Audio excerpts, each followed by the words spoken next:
Kasus penganiayaan yang dilakukan pasangan suami istri Amiruddin Malik dan Reski Amalia Putri terhadap Irfan di kediamannya berbuntut panjang. Pasalnya, Irfan yang notabene-nya sebagai korban kini menjadi tersangka pihak kepolisian dan telah ditahan pihak Kejaksaan Negeri Goa.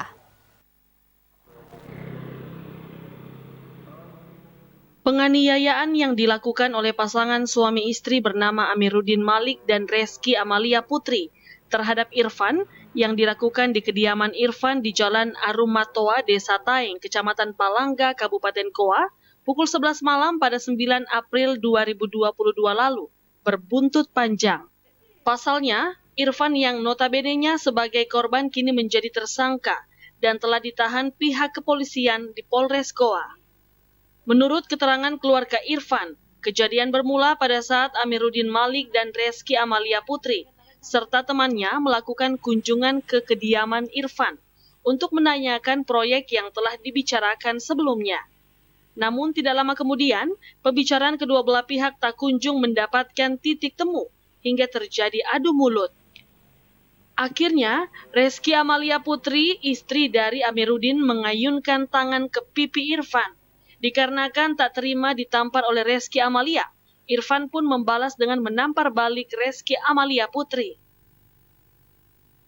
Tak lama kemudian, Amiruddin tidak terima istrinya ditampar. Ia pun melakukan penganiayaan terhadap Irfan dan dibantu oleh rekannya yang sudah menunggu dari luar rumah.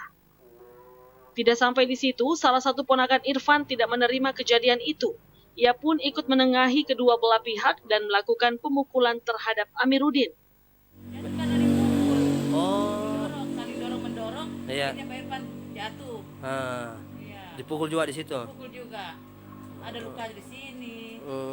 Tapi itu yang waktu di tampilan ini yang perempuan apanya kena ya, Bu? Pipinya. Oh, pipinya dia. Iya.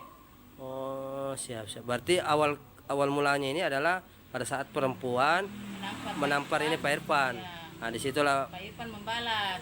Jadilah meroyokan begitu. Menurut keluarga, Irfan tidak pernah menyiapkan preman dalam kejadian penganiayaan dirinya. Hanya saja, dari pihak Amiruddin dan istrinya lah yang menyediakan preman yang membantu pada saat melakukan penganiayaan. Irfan kini telah mendekam di tahanan Kejari, serta berkas perkara dinyatakan lengkap oleh Kejaksaan Negeri Goa pada tanggal 20 September 2022 lalu. Rusma Wandirara, Celebes TV.